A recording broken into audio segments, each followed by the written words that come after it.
주님 곧 오실 것입니다. 이 사실이 우리에게 진정한 기쁨과 소망이 되게 하여 주시옵소서. 오늘도 주님을 알게 하여 주시옵소서.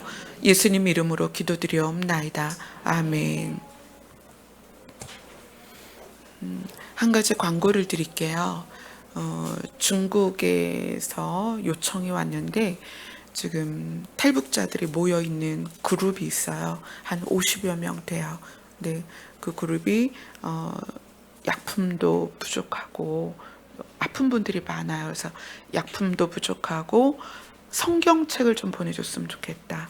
개역 개정 성경이 필요한데 이것을 물론 이제 반입하는데 쉽지 않아요. 그렇지만 최선을 다해서 한 권이라도 그 안으로 반입을 해야 되기 때문에 그래서 혹시 여러분들 집에서 안 보는 성경책이 있으면 교회로 좀 가져오세요.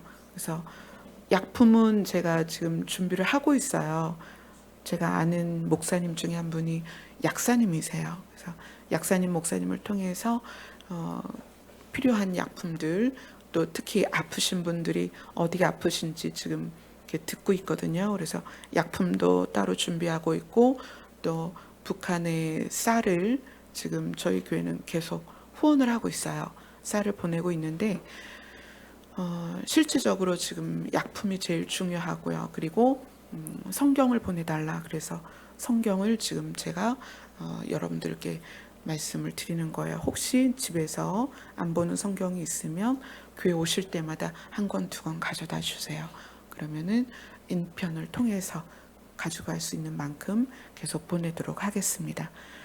그리고 저희가 북한으로 쪽 성경은 지금 보내고 있어요.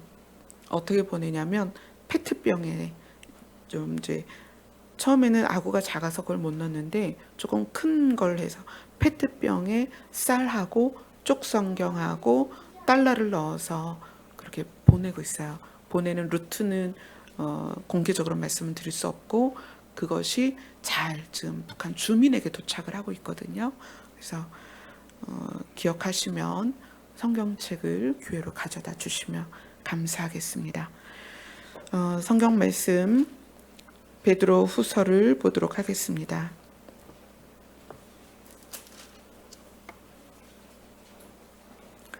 베드로 후서 1장 1절부터 11절까지입니다.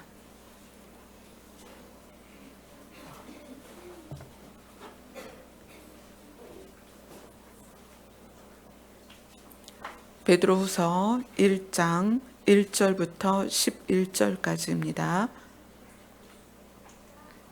같이 읽겠습니다. 시작.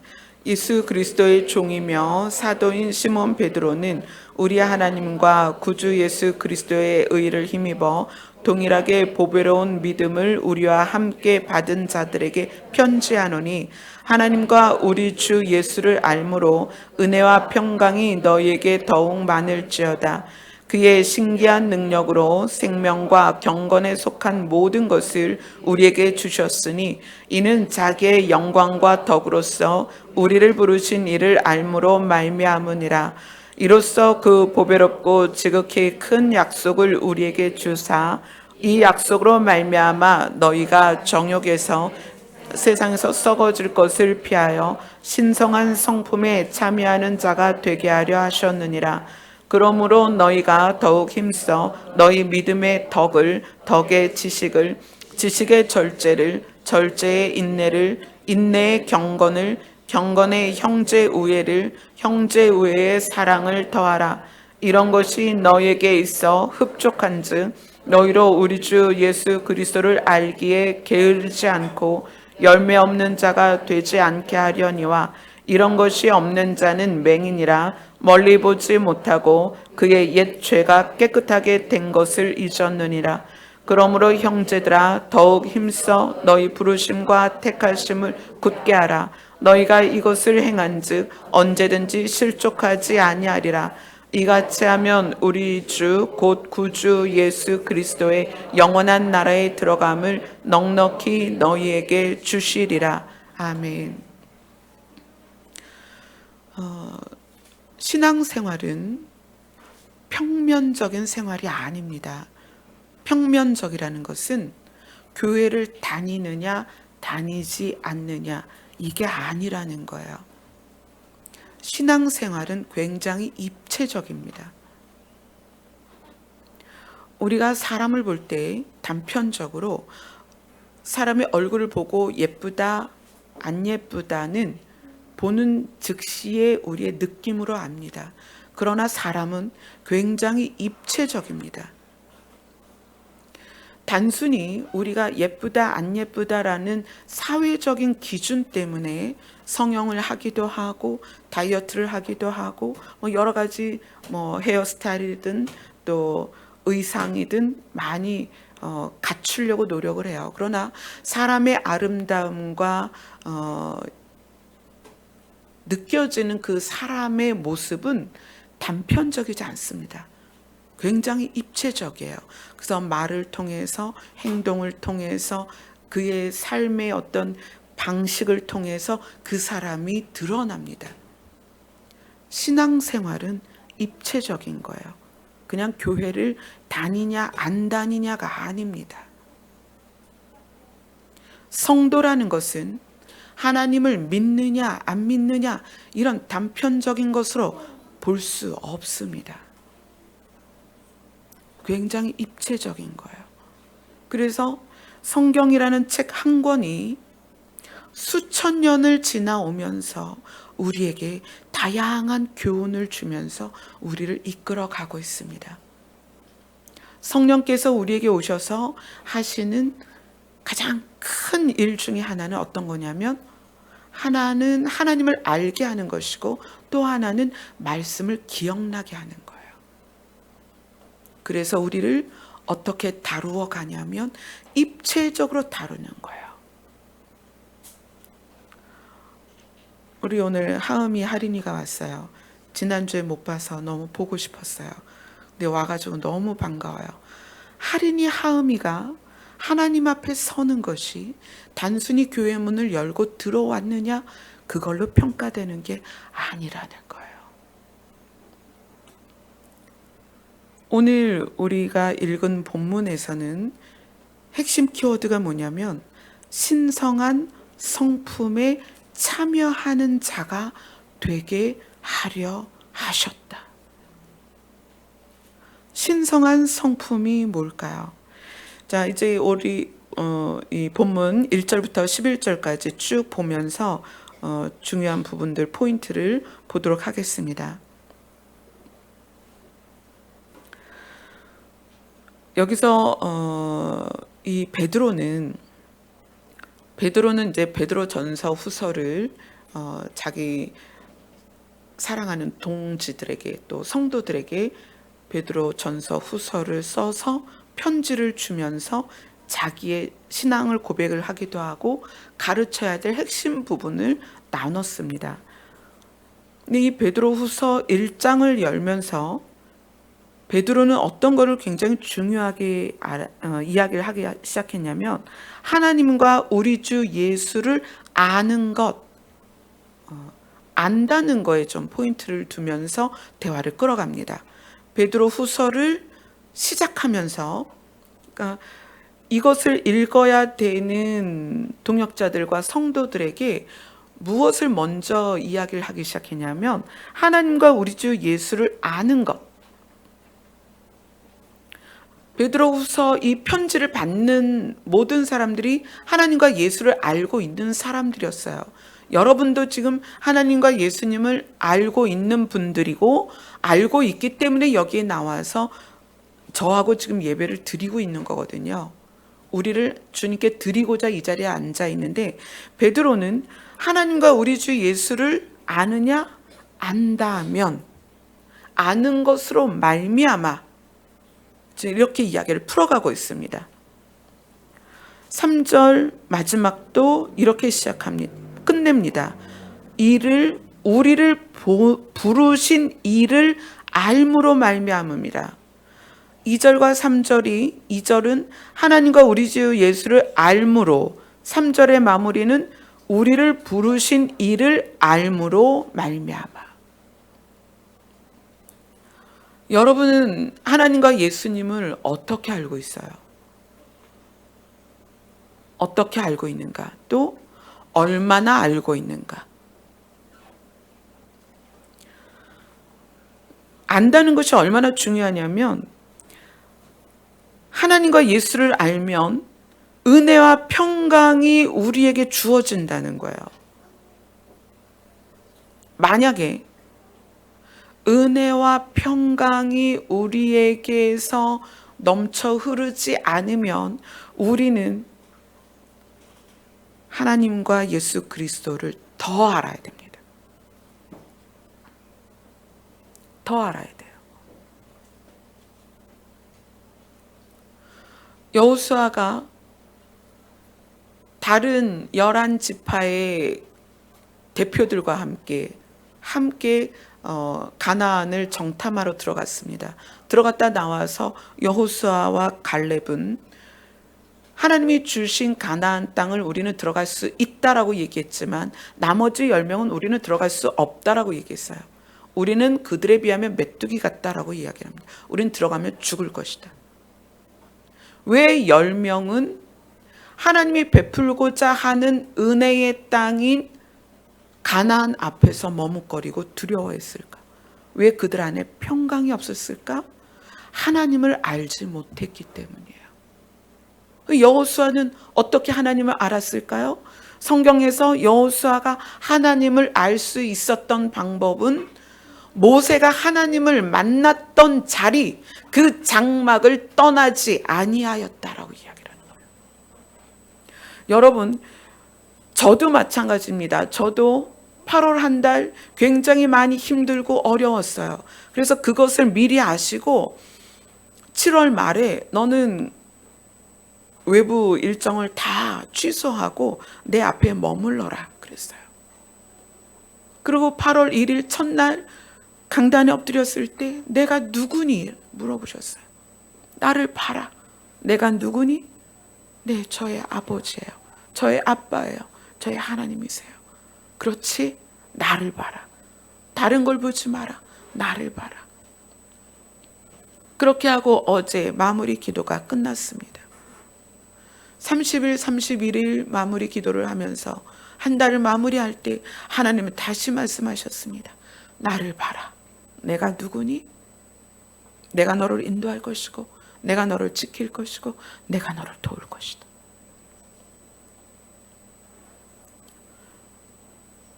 제가 4년의 현장 목회를 시작하는 첫 지점에서 목회가 뭔지도 모르는 사모로서의 삶을 살아온 저에게 하나님이 말씀하셨습니다. 내가 너의 아빠다. 그리고 목회가 무엇인지 알려주셨습니다. 목회가 무엇이냐면 성도들이 목회자를 따라가는 것이 아니라 성도들이 교회가 추구하는 방향을 따라가는 것이 아니라 성도들이 교회가 목적으로 세운 것을 추구하는 것이 아니라 성도가 목자인 하나님을 따라가도록 돕는 것이 목회다. 그것이 목장견의 사역이다. 목사는 목장견이다. 이렇게 하나님께서 목회가 무엇인지 알려주셨습니다. 저는 그동안 4년의 목회를 해오면서 제가 가장 초점을 맞춘 것은 여러분을 돕는 것이나 말씀을 전하는 것이나 상담을 하는 것이 아니었습니다. 많은 시간을 그렇게 보냈지만 여러분이 볼 때 저는 매우 바빴지만 저에게 가장 중요한 것은 그분 앞에 앉아 있는 것입니다. 제가 차를 타고 이동할 때도 상담하는 자리에서도 설교를 해야 하는 강단에서도 저에게 가장 중요한 것은 그분을 바라보는 것입니다. 제가 아이들과 밥을 먹고 아이들과 놀러 가고 아이들과 함께 새벽 시간을 보내도 그 시간에 저에게 가장 중요한 것은 제 마음이 하나님을 향하여 주목하는 것입니다. 초점을 맞추는 것입니다. 그것이 무엇이냐면 제가 그분을 알기를 원한다는 거예요. 베드로는 그것을 알려주는 거예요. 내가 전에는 예수를 몰라서 그분을 떠났고 그분을 3번이나 부인했다는 거예요. 베드로는 예수님이 십자가 지실 때 도망갔습니다. 베드로는 예수님이 십자가 지실 때 그분을 모른다고 3번이나 부인했습니다. 그런데 그가 베드로 후서를 열면서 이렇게 말하는 거예요. 하나님과 우리 주 예수 그리스도를 알면 은혜와 평강이 너희에게 있을 것이다. 내가 그분과 함께 3년 6개월을 동행했지만 나는 사실 그분을 안 것이 아니었다. 그분을 진짜 아는 것은 그분이 부활하신 것을 통하여 그분 안에 생명을 보아야만 그분을 진짜 아는 것이다. 그분의 생명을 보고 알면 너희에게 은혜가 있을 것이고 너희에게 평강이 있을 것이다. 이것이 그분을 진짜 아는 것입니다. 여러분이 교회를 다니면서 그분에 대하여 무엇을 고백하고 있습니까? 그분을 진짜 안다면 그분의 은혜와 우리 안에 평강이 흐르는 것을 느끼게 될 것입니다. 3절에서 이렇게 얘기합니다. 그의 신기한 능력으로, 그의 신기한 능력이 뭐냐면 죽음에서 살아난 것이에요. 사망 권세를 깨뜨린 것입니다. 그리고 그분의 신기한 능력이 뭐냐면 그분 안에 있는 생명을 우리에게 전해주신다는 거예요.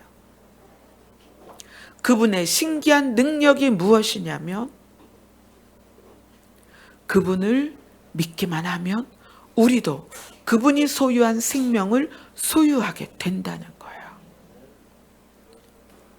그의 신기한 능력으로 생명과 경건에 속한 모든 것을 우리에게 주셨으니, 생명과 경건에 속한 것, 생명은 다시는 죽지 않는 생명입니다. 그 다음에 경건은 다른 성경에서는 이것이 또 원어로는 무엇으로 표현이 되냐면 거룩으로 표현이 됩니다. 생명과 거룩에 속한 모든 것을 우리에게 주셨다. 이것은 왜냐하면 자기의 영광과 덕으로서 우리를 부르신 이를 알므로 말미암는 것이다. 자기의 영광과 덕이 뭐냐면, 영광은 제가 계속 설명을 드립니다. 하나님의 영광은 무엇이냐면 하나님이 신이신 것이 드러나는 것이다.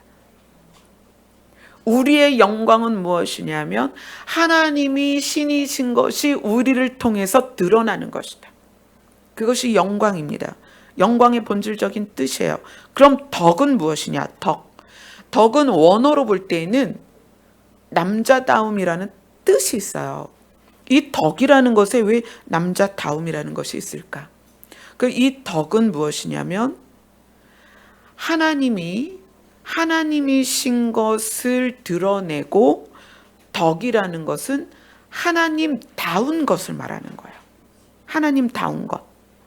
자, 그러면 생명과 경건, 생명이 우리에게 주어짐으로 해서 하나님 안에 있는 생명이 우리에게 들어와서 하나님이 신이신 것이 우리에게서 드러나는 것이에요. 그래서 우리가 삶에서 하나님의 영광을 드러내는 것입니다. 그 다음 경건에 속한 것. 경건은 거룩이다. 경건은 거룩이다. 거룩은 무엇이다? 우리가 하나님과 연합되는 것이다. 그래서 하나님과 연합되어서 하나님의 속성이 우리 안에 배어져서 우리 안에 하나님의 속성이 드러나는 것이 거룩이다. 자, 그러면 덕은 무엇이냐면 우리가 하나님의 속성을 하나님답게 드러내는 거예요. 덕에 대해서 개념은 경건이 본질이라면 덕은 드러나는 것이다. 거룩이 본질이라면 덕은 그것이 우리 삶에서 드러나는 것이다. 어떻게 드러나냐면 하나님이 신이신 것이 영광으로 드러나고 하나님의 신되심, 신다움이 우리의 삶으로 증거되는 것, 이것이 덕이다. 그런데 이 영광과 덕이 어떻게 우리에게서 드러날 수 있느냐? 하나님과 예수 그리스도를 알므로 드러난다. 아멘. 하나님과 예수 그리스도를 더 깊이 알면 알수록 하나님과 예수님이 신이신 것과 신다움, 신스러움, 그것을 우리는 영적이다 이렇게 얘기해요. 그것이 우리에게서 드러난다. 이것은 노력이나 훈련으로 되는 것이 아니다. 무엇으로 된다? 하나님과 예수 그리스도를 알므로 된다. 자, 신기한 능력은 4절에서 이렇게 표현됩니다. 예수님의 신기한 능력이 어떻게 표현되냐면 보배롭고 지극히 큰 약속이다 이렇게 표현해요. 보배롭고 지극히 큰 약속을 우리에게 주셨다. 그것이 예수님의 능력입니다. 예수님의 능력은 우리에게 보배롭고 지극히 큰 약속을 주신 것입니다. 그 약속의 첫 번째는 뭐냐면 신분의 변화입니다. 이스라엘 백성이 종에서 자유자가 된 것처럼 우리는 죄인에서 의인이 되었습니다. 신분이 변화된 것입니다. 이것이 지극히 큰 약속이에요. 너희가 나를 믿으면 멸망치 않고 구원을 얻을 것이다. 근데 멸망은 무엇 때문에? 죄 때문에 오는 거예요. 구원은 살아나는 것입니다. 살아나는 자는 누구냐면 의인이에요. 우리는 신분의 변화를 약속받았습니다. 누구 때문에? 예수 그리스도 때문에. 또 보배롭고 지극히 큰 약속의 두 번째는 어떤 거냐면 질의 변화입니다. 질의 변화는 이런 거예요. 우리가 이제 여자분들 특히 명품을 좋아하는데 명품을 가지려고 보니까 너무 비싸. 그래서 명품을 대체해서 쓰는 게 뭐예요? 짝퉁이에요. 제가 오래전 얘기네요. 한 20년 전에 지갑을 하나 선물을 받았어요. 제가 이제 과외를 하던 아이가 있었는데 그 과외를 받던 아이의 부모님이 핸드백하고 지갑을 집에서 만드는 공장을 운영을 하셨어요. 근데 이제 20년 지난 일이니까 이게 법적으로 무슨 효력이 있으면 안 되는데 근데 이제 공장을 한 2달, 3달이면 계속 옮기시는 거예요. 그거 왠지 잘 몰랐어요. 근데 명절 때 지갑을 하나 선물을 받았는데 그거를 이렇게 예쁘게 포장을 해서 갖고 오셔서 선생님 이 지갑이 열어보시면 알겠지만 유명 메이커라는 거예요. 그래서 이렇게 비싼 걸 절 주시면 어떡해요. 근데 사실은 근데 이거를 저희가 제작해요. 그러시는 거예요. 열어봤는데 우리나라에서는 나올 수 없는 마크가 찍혀 있는데 국내 제작인 거예요. 그래서 일명 그것이 이제 짝퉁이라는 거예요. 그런데 짝퉁도 급수가 있대요. 아주 싼 짝퉁이 있고 아주 비싼 짝퉁이 있는데 비싼 짝퉁일수록 명품과 외관이 정말 흡사하다는 거예요. 그 다음에 질이 아주 좋다는 거예요. 그래서 선생님이 이게 사실 짝퉁이긴 하지만 진품과 손색이 없는 그런 제품입니다. 이제 본인이 만드셨으니까 거기에 대한 자부심을 가지고 막 이야기를 하시는 거예요. 그래서 이제 받았습니다.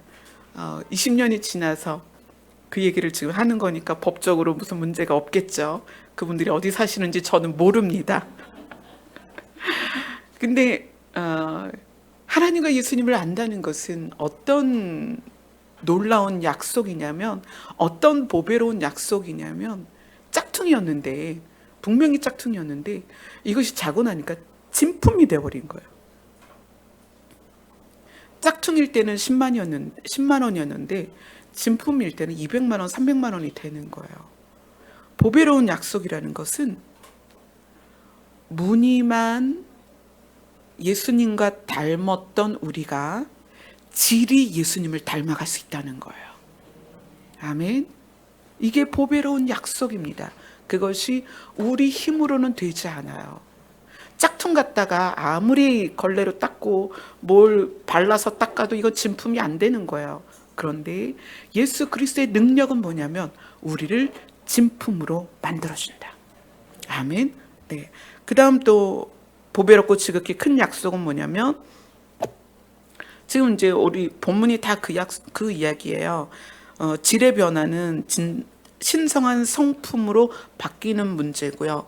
그 다음에 이제 세 번째 보배롭고 큰 약속은 뭐냐면 결론의 변화입니다. 결론의 변화.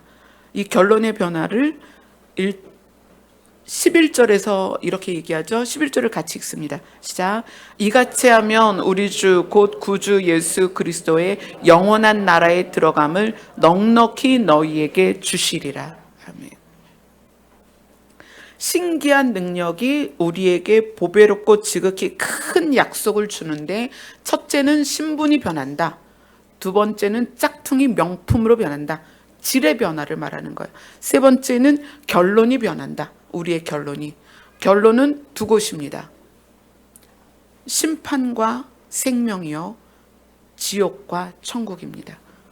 그래서 여기서 구주 예수 그리스도의 영원한 나라에 들어갈 수 있다.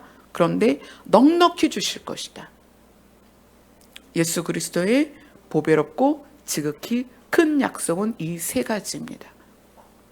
근데 조금 이제 우리가 걱정되는 게 뭐냐면 11절에 영원한 나라에 들어감을 넉넉히 너희에게 주실 거다라고 했는데, 반대로 이걸 뒤집어 보면 아주 빠듯하게 들어가는 사람도 있을 것이고 겨우 들어가는 사람도 있을 것이고 아슬아슬한 사람도 있을 거라는 거예요.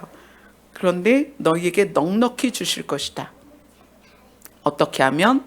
이것을 행하면, 이같이 하면. 이것을 행하는 것과 이같이 하는 게 무엇인가를 우리가 알아야 넉넉히 들어갈 거 아니에요. 그런데 이같이 행하지 아니하고 이같이 하지 아니하면 넉넉히 들어가지 못하고 겨우 들어가거나 들어가지 못할 수도 있다는 거예요. 약속은 우리에게 주어졌지만 우리가 해야 될 게 있다는 거죠. 자, 그래서 그 다음으로 가면, 이 지극히 큰 약속을 우리에게 주셔서 우리가 이 세 가지를 받게 되었는데, 그런데 그러기 위해서는 우리에게 반드시 필요한 게 뭐냐면 신성한 성품에 참여하는 자가 돼야만 한다는 거예요. 신성한 성품에 참여한 자. 성품이 뭘까요? 성품. 성품이란 단어가 이제 구약에도 나오죠. 어디를 볼까요? 여호수아를 볼까요? 여호수아 22장으로 갑시다.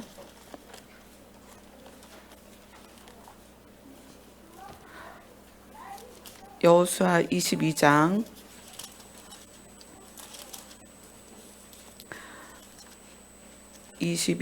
5절입니다.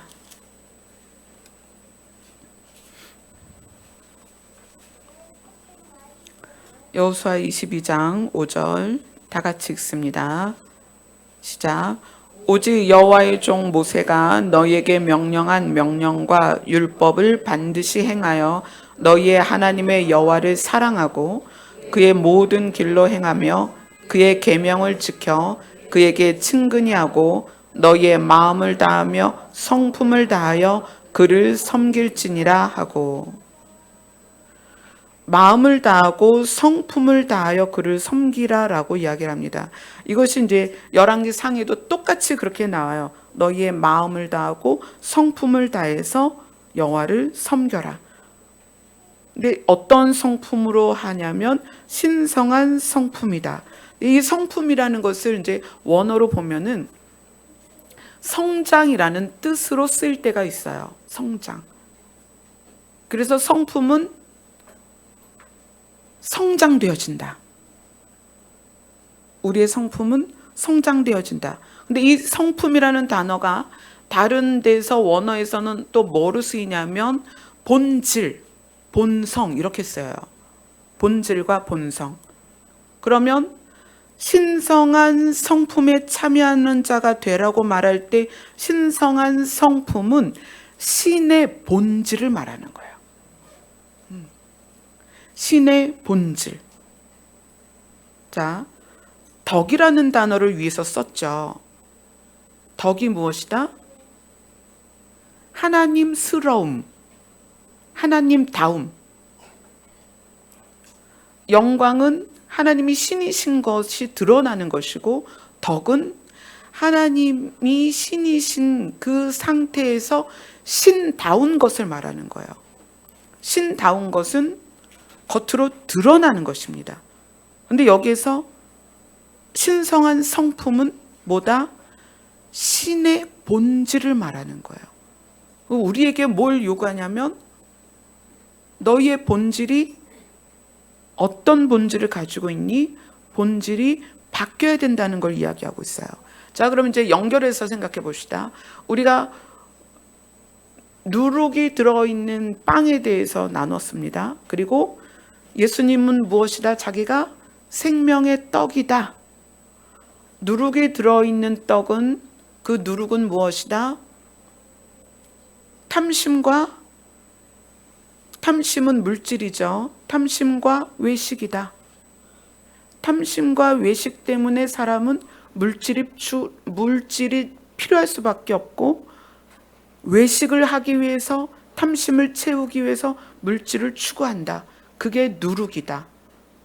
사람의 본질은 나면서부터 그 생각이 악해서, 악한 것은 하나님을 추구하는 것이 아니라 나를 추구하는 것이다. 나를 추구하기 때문에 외식을 한다. 나를 부풀려서, 나를 커 보이고 좋게 보이고 자랑스럽게 보이려고 한다. 그리고 그것이 교만이다.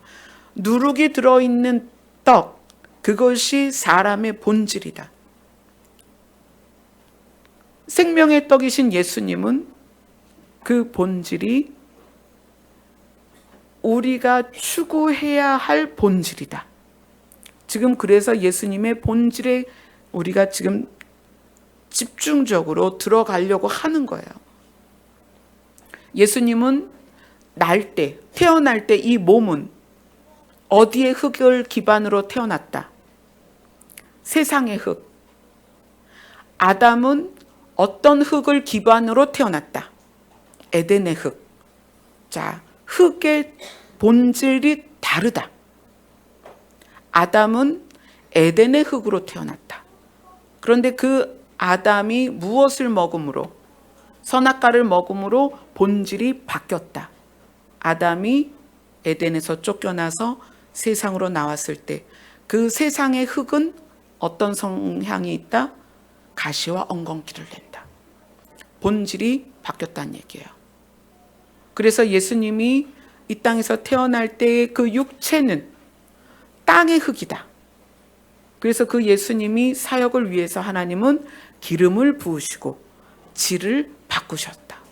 기름 부음을 통해서 성령이 예수님께 임하시고 기름이 부어지면서 예수님은 그 질이 바뀌었다. 그러면 예수님 자체가 죄가 있느냐? 예수님 자체가 죄가 있다는 것이 아니라 육신, 예수님이 입고 있는 육신을 말하는 거예요. 예수님이 입고 있는 육신이 땅의 성분이라는 거죠. 그래서 하나님이 그에게 기름을 부으셨다. 자, 이 부분을 조금 더 봅시다. 고린도전서로 갑니다.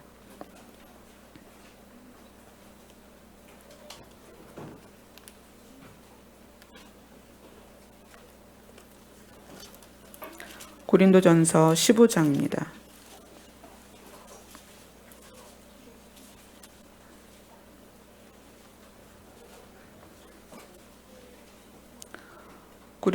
고린도전서 15장 21절 22절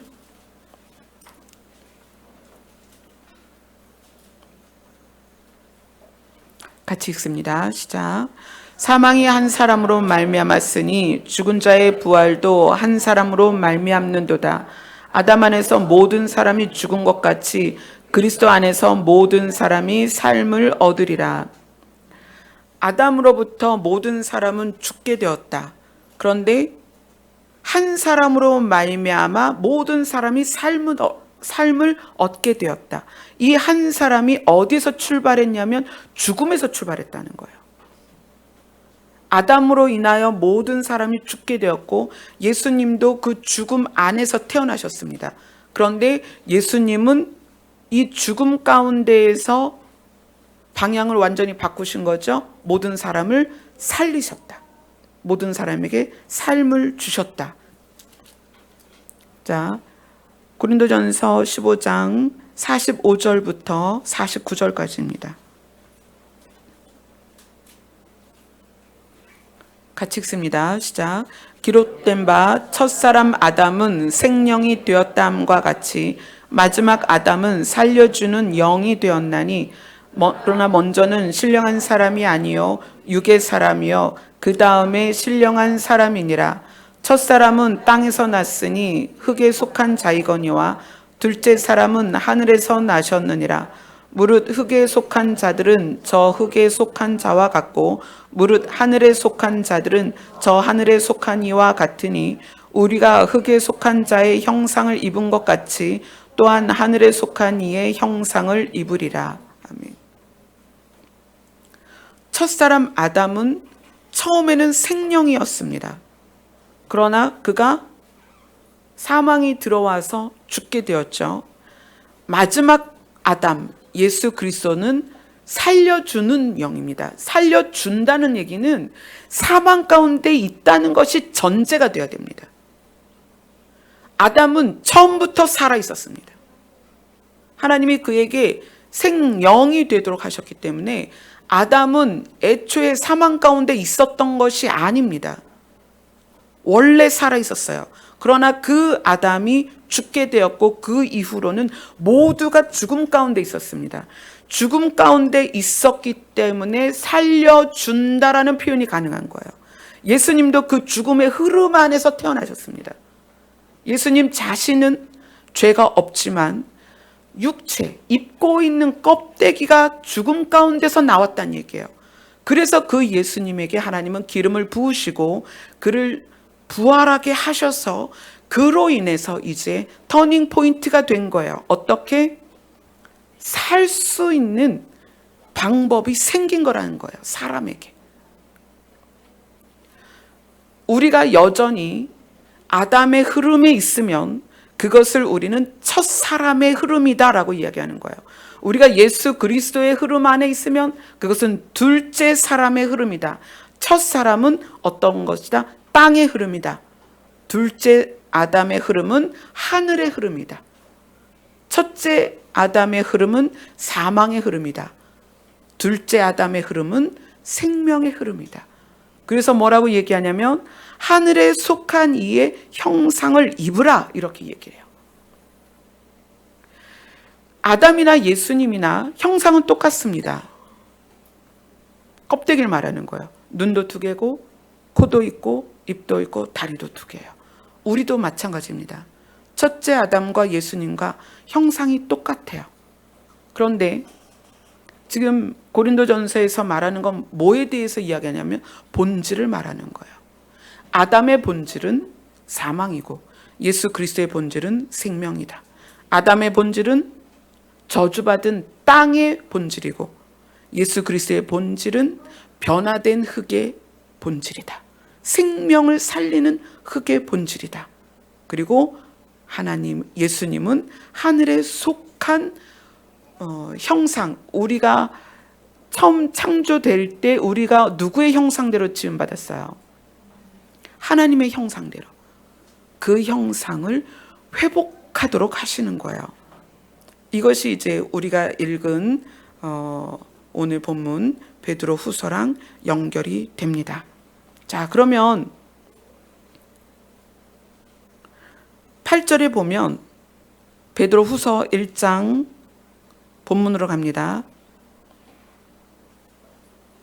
8절 시작이 이런 것이, 그 다음에 9절 시작이 이런 것이 이렇게 얘기해요. 이런 것이 너희에게 흡족하면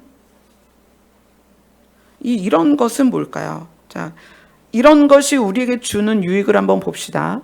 이런 것이 너희에게 있어 흡족한즉 너희로 우리 주 예수 그리스도를 알기에 게으르지 않고, 이 얘기는 이런 것이 예수 그리스도를 더 알아간다는 얘기예요. 더 알아간다. 그럼 이런 것이 뭐냐면 다시 올라가서 신성한 성품입니다. 이 신성한 성품에 대하여 어떻게 표현하고 있냐면, 믿음에, 여러분이 예수님을 믿게 되어서 구원을 받았죠. 이 믿음이 성장하는 거예요. 이 신성한 성품이 어떻게 성장하는 모습을 보여주냐면, 믿음과 동시에 성장하기 시작해서 결론이 사랑으로 끝나요. 그 과정 안에 지식, 절제, 인내, 경건, 우애 쭉 나오죠. 이거는 성장하는 모습을 보여주는 거예요.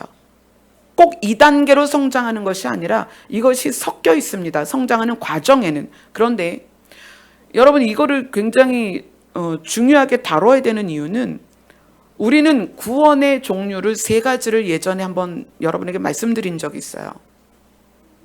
받는 구원, 그 다음에 이루는 구원, 그 다음에 3번째가 이르는 구원. 자, 받는 구원은 예수님을 믿는 것입니다. 그래서 예수님 안에 있는 생명이 우리 안에 들어온 거예요. 이루는 구원은 삶을 통해서 신성한 성품에 참여하는 게 이루는 구원이에요. 그 다음에 이루는 구원, 거기에 도착한다는 얘기죠. 이른다. 도착하는 구원은 뭐냐면 영원한 나라에 진짜로 들어가는 것. 이게 구원의 3단계입니다. 신성한 성품에 참여하는 자의 이 신성한 성품에 참여하는 과정을 어떻게 말하고 있냐면, 너희가 처음에 믿었다면 여러 단계를 거쳐서 어디까지 가라? 사랑까지 가라. 이것이 신성한 성품에 참여하는 것입니다. 너희가 믿었다면 그 믿음, 예수님을 처음 알게 된 그 순간부터 우리의 본질이 변화되기 시작해서 어느 본질까지 가야 되냐면 사랑까지 가야 된다는 얘기예요. 그렇게 되면 너희의 본질이 바뀌어가면 8절이 그거를 이야기하는 거예요. 이런 것이 너희가 믿음에서부터 사랑으로 자라나가면, 성장하면 예수 그리스도를 더 알게 될 것이고, 2번째는 열매 없는 자가 되지 않는다. 즉 열매를 맺게 된다는 얘기예요. 성령의 열매와 사랑의 열매가 우리 안에 맺어진다는 거예요. 그래서 예수님이 너희가 포도나무에 붙어 있으면 저절로 열매를 맺게 될 거다. 너희가 가지가 스스로 물 빨아먹는 게 아니라 뿌리가 한다. 너희가 예수 그리스도에게 붙어 있으면 너희는 저절로 열매를 맺는다. 근데 여기에서 그것을 말하는 것이 우리가 신성한 성품에 참여하게 되면 열매가 맺어진다는 거예요. 그리스도를 더 알게 되고 열매를 맺게 된다. 그리고 9절로 넘어갑니다. 이런 것이 없는 자는, 믿음이 사랑으로 자라나가는 신성한 성품, 예수 그리스도의 본질로 자라나가지 않으면 멀리 보지 못한다. 하나님의 나라를 추구할 수 없다는 거예요. 왜 그럴까요? 사랑은 자기의 유익을 구하지 않는 것입니다. 상대를 위하여 내가 참고 인내하는 거예요. 상대를 위하여 내가 손해보는 거고요. 싸우고 원망할 수 있는데 그 상황에서 싸우지 않고 원망하지 않는 거예요. 그것이 어떻게 가능하겠습니까? 우리가 예수 그리스도를 믿고 나서 그것이 사랑까지 자라나가야 그것이 가능하다는 얘기예요. 그런데 이렇게 사랑으로 자라나가는 신성한 성품에 참여하는 노력이 없는 사람은 늘 뭐에 집중이 돼 있냐면 자기에게 집중이 돼 있는 거예요. 하나님과 예수님을 알면 그 아는 자리에서 더 알아가는데, 하나님과 예수 그리스도를 아는 거에 집중하지 않고 나를 보면 나를 위해서 집중하게 돼 있는 거예요. 그러니까 나를 위해서, 나를 즐겁게, 행복하게, 만족하게, 남에게 좋게 보이게 하기 위해서 무엇이 생겨요? 탐심이 생기는 거예요. 또 뭐가 필요해요? 물질이 필요한 거예요. 그래서 물질과 하나님을 너희는 겸하여 섬길 수 없다라고 이야기를 하는 거예요. 신성한 성품에 들어가기 시작하면 그때부터 그런 것들을 놓게 되는 거예요. 물질을 놓게 되는 거예요. 탐심을 놓게 되는 거고요. 내 안에서 누룩이 제거되기 시작합니다. 이런 것이 없는 자는 신성한 성품에 참여하는 것에 대하여 노력하지 아니하면, 또 믿음에서 사랑으로 성숙되는 것을 추구하지 않으면, 9절에서 이런 것이 없는 자는 옛 죄가 깨끗하게 된 것을 잊었느니라. 이게 굉장히 무서운 것입니다. 이게 뭐냐면 옛 죄가 깨끗하게 된 것은 받은 구원을 말하는 거예요. 구원이 3단계라고 얘기했습니다. 받는 구원, 이루는 구원, 이르는 구원, 도착하는 구원, 이 3단계를 가야 되는데, 받은 구원에서 우리의 죄가 깨끗하게 되었습니다. 그런데 이루는 구원을 가지 않으면 받은 구원조차 잊어버린다는 거예요. 이게 얼마나 무서운 거냐는 거예요. 제가 처음에 말씀드렸습니다. 신앙생활은 입체적인 것이다. 단순히 문 열고 교회 와서 1시간 예배 시간 때우는 게 아니란 얘기예요. 나 어디 가서 사람들에게 어느 교회 다닌다라고 하는 것이 신앙생활이 아니란 말입니다. 옛 죄가 깨끗하게 된 것을 잊을 수 있다. 어떻게 하면? 신의 본질로 내가 들어가려고 하지 않으면 신이 우리에게 주신 본질을 잊어버린다는 얘기예요. 이거 굉장히 무서운 얘기예요. 그래서 10절로 넘어갑니다. 그래서 형제들아, 더욱 힘써 너희를 부르시고 택하신 그것을 좀 굳게 해라. 너희가 이것을 행한즉 언제든지 실족하지 아니하리라. 무엇을 행하는 거예요? 신성한 성품에 참여하기 위해서 우리의 본질이 그리스도화 되도록 집중하는 것에 대하여 행하지 않으면 언제든 실족한다는 얘기예요. 아시겠어요? 실족하면 11절이 이루어지지 않죠. 실족하면 우리 주 곧 구주 예수 그리스도의 영원한 나라에 들어갈 수 없다.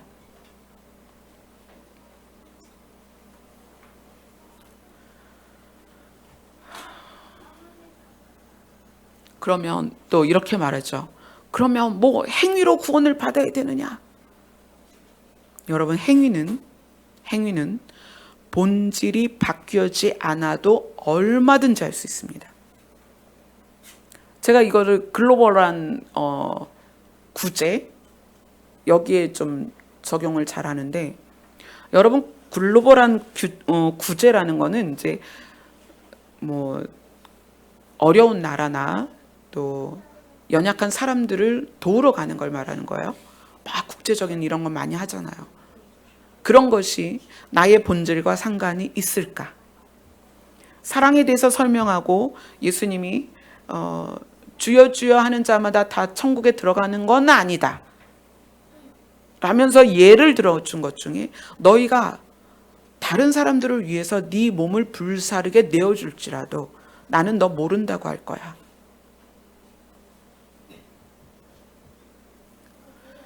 드러나는 행위가 본질을 증명하느냐? 그건 아닙니다. 그러나 본질이 바뀌면 행위가 바뀝니다. 이걸 좀 더 이해하기 편하게 설명을 한다면, 착하다고 구원받는 건 아닙니다. 그러나 구원받으면 착해져야 합니다.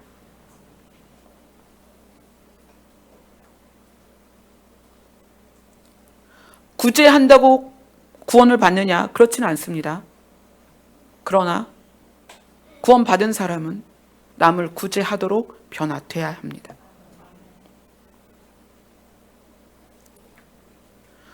여러분, 신앙생활은 굉장히 입체적인 거예요. 오늘 우리에게 하나님은 가장 밑바닥에 있는 우리의 본질을 꺼내도록 말씀하십니다. 여러분은 집에 가셔서 이제 일주일 동안 그 작업을 하셔야 돼요. 나의 본질이 어떠한가? 바뀌고 있는가? 바뀌려고 노력을 하고 있는가?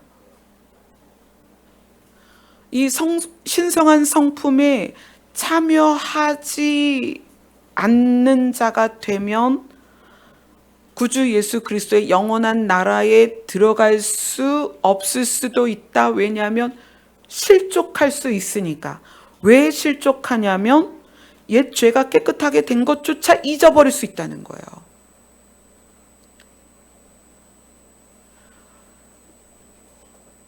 아까 찬양을 부르면서 그렇게 말씀드렸어요. 기적은 뭐냐? 이 지구상의 70억 인구 중에 내가 하나님을 알게 되었다는 것이 기적이다. 내가 하나님을 찬양하게 된 것이 기적이다. 그러면 그것이 기적이 기적으로 끝나버릴 수도 있고 그 기적이 구원으로 마무리될 수도 있다는 거예요. 여러분, 그 기적이 구원으로 마무리돼야 됩니다. 아멘. 그러기 위해서는 우리의 본질이 어떻게 신의 본질로 바뀌어야 된다. 신의 성품으로 바뀌어야 된다. 이 부분에 대해서 다음 주까지 더 나누어야 될 것 같아요.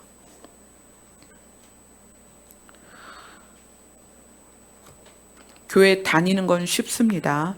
여러분, 교회 다니는 거 쉬워요.